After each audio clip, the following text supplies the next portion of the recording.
to back up a bit. Before I add health to these bricks, I forgot to explain input.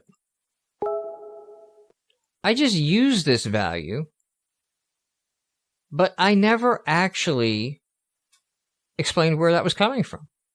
I've just been using the arrow keys. You can also use A and D, the WSAD commands, but you could also use your joystick. If you had a joystick, if you had a controller hooked up, that would work too. And I didn't explain where that input get access comes from. So I'm going to take a second to start this video to show that. So if you go to Project Settings, Input, here are these axes. And I used horizontal. And that's where that name came from. That name is that name. Okay? That said which axis to get. And then the negative and the positive buttons are left and right keys. And the negative and the positive alternate buttons are A and D. So that's how it's getting those key bindings. This is also how you could change it. Right? That's how you could set that up. Right? I realized I didn't explain that earlier. But this is how you could write your game. I'm not actually looking for the key presses in the game code. I'm just taking the axes, and then if I wanted to change these, if I didn't want A and D, I wanted, Q and E, I could remap them right there. Okay? I'm not going to do that because it has a good default setting. For vertical, then, is up and down and S and W. And you can also have these listed multiple times, because here's horizontal again. And you notice this type here is a joystick axis. This type here is a key or a mouse button. So this joystick axis was how the joystick is working by default. And you can add more axes. Basically, this is how you coordinate this axes thing, is how you coordinate all your buttons and input going on there. Back now, that's input axes. All right, let's add health to these. So let's go into our brick script.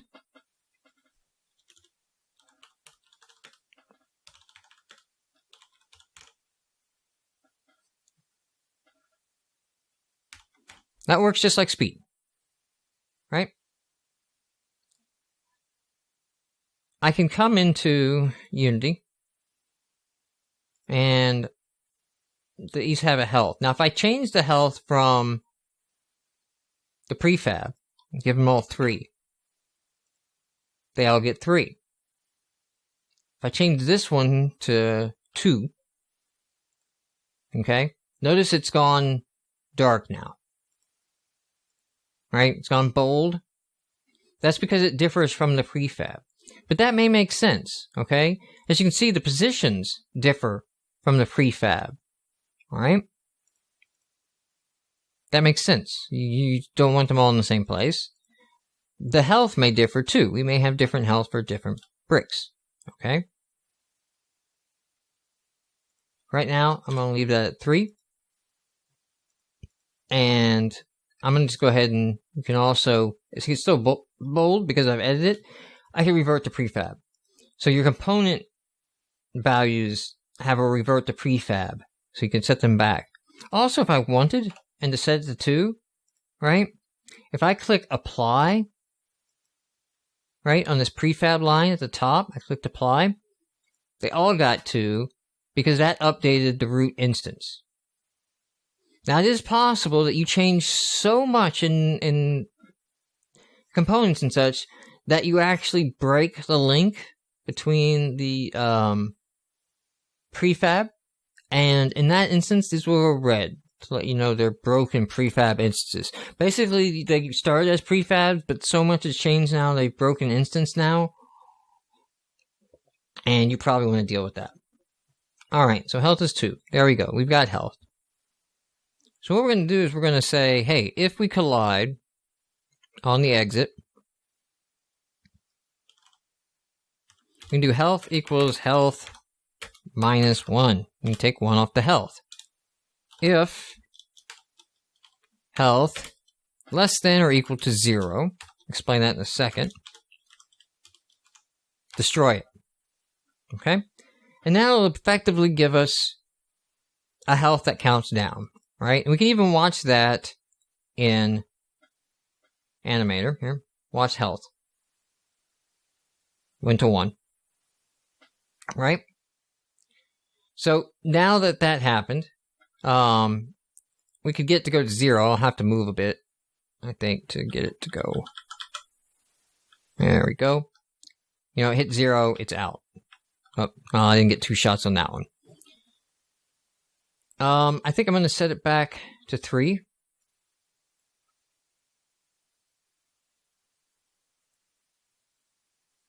Ah, 2's good. 2's good. I don't want to do 2 more. 2. Alright, I'm going to create my material again. My yellow.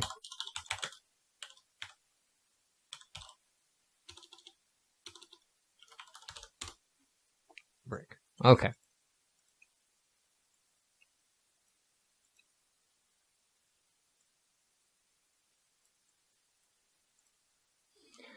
Alright, and these are materials. Okay.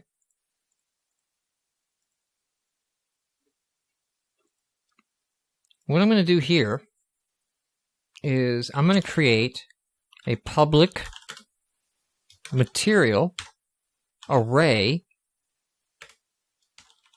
colors. Okay? Then that just got interesting. This is an array. That means this is a list of materials. There's not one material, okay, going into the value colors. And then public makes it editable in the inspector.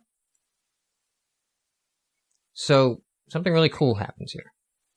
So here's colors. The size is 0.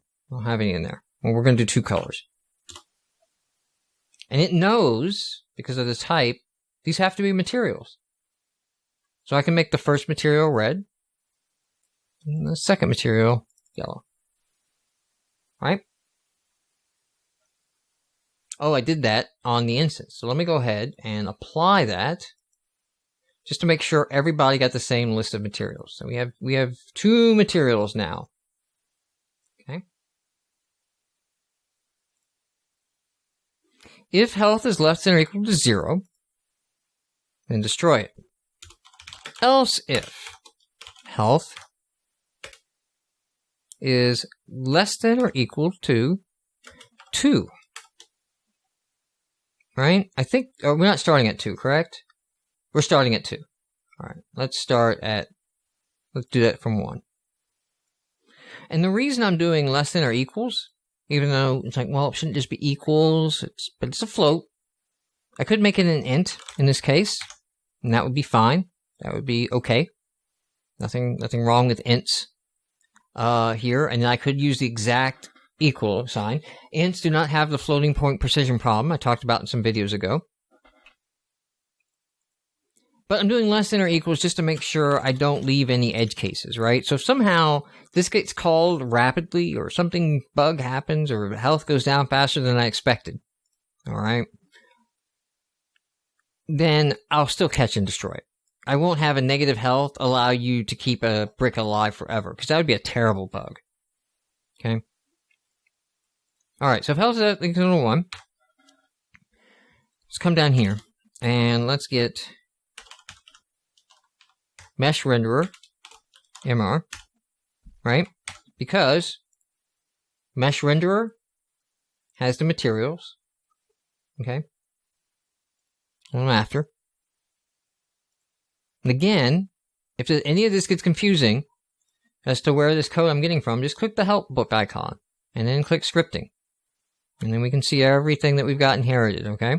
That's where nobody is born knowing this stuff, all right? We spend loads of time combing through the manual and looking things up, and then over time it starts to stick, right? Nobody gets to know this stuff for free, though. No matter how long you've been programming. Every time you go to a new system, you need the manual there constantly. All right. In the start, we're going to use the get component. We're going to use the short version. Get the mesh renderer. And now, if the health is less than 1, we're going to say materials, okay?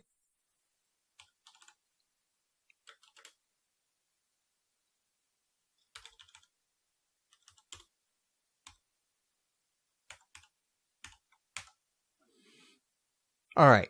Now I'm not using the red one, okay? And I'm doing some bad stuff. I'm not checking that we actually have 2 items in the array.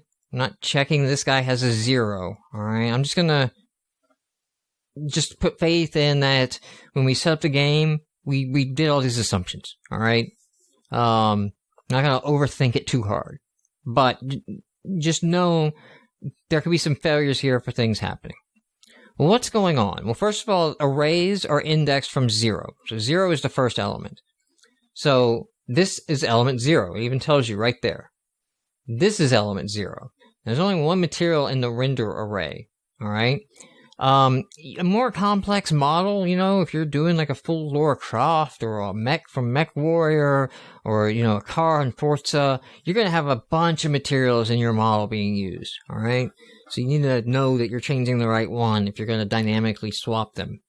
But we're just going to do something really basic here. And element 1 is going to be the yellow. So the first time this thing gets hit,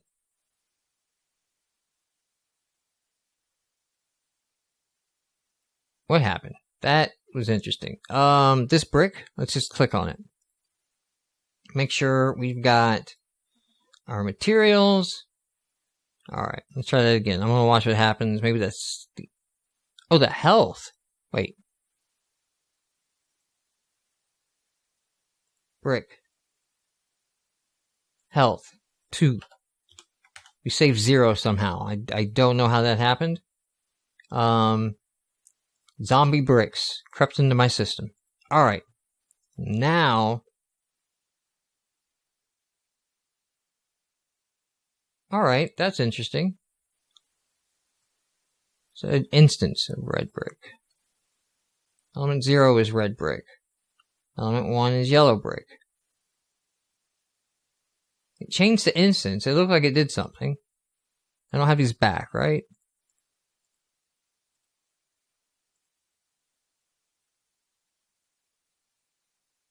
Less than or equal to 1. I got that instance. Alright, I may do an edit here in a real second and just figure out what I did wrong. Let me watch it one more time. It did say instance.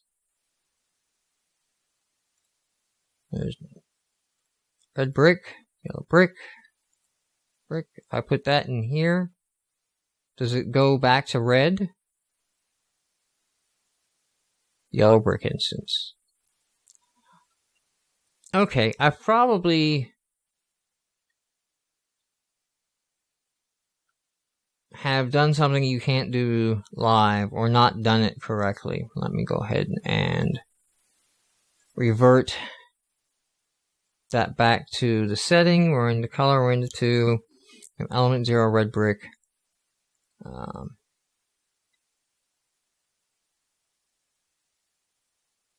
This may not be the way that I assign materials.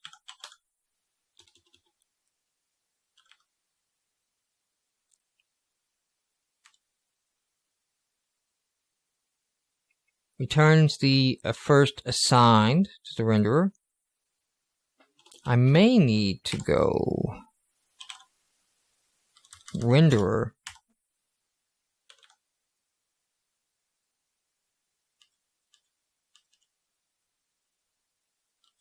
and assign it that way.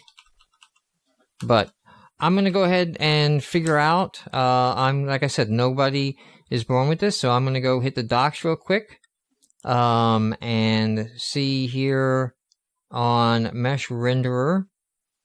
Let's find materials. I'm going to click and I'm going to read about that, and I'll be back in a moment. Okay, I'm back here, and I know what's going on now. The materials array is returning a copy. and it's not something I can set. There's multiple things I've got going on here. So in the past when I've done this, like, it worked because I just did this. I just set the material, which is always the first material returned, and for some reason in this version I decided to be more complete and change them all. However, as I was reading, this is not a good thing to do. You can lead to some memory leaks, because once you start assigning materials and flow, and Unity's creating instances, and it is bad. I read a bunch of stuff, and is bad. Was the thing is, don't do this. Change specifically what you need to change. So I should just change the color property and set it to the color property, since that's the only thing that I care about. This is much safer and performant, and would be the correct way to do this. And also, you're not supposed to modify that array directly, but you can do the properties of the objects in the array. Okay, so if I do it like this, then I could select the specific one that I wanted to change, and do it that way. But it seems like the safest thing to do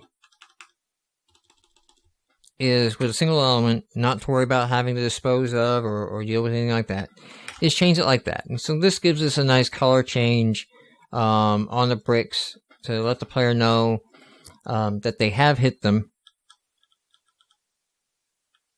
and so they can keep track of what bricks they're working on and which ones they have left to go. So that's where I'm going to wrap it up on this video, and then there, and then we'll start looking into. We sort of have our basics in place, but oh no, that's nasty. That's not desirable in any way. Let's see if I can. Oh, I can't get that out. That's terrible. I can't even pinch it. Oh no. So it may be worthwhile to add some check code and say, hey, don't let that happen.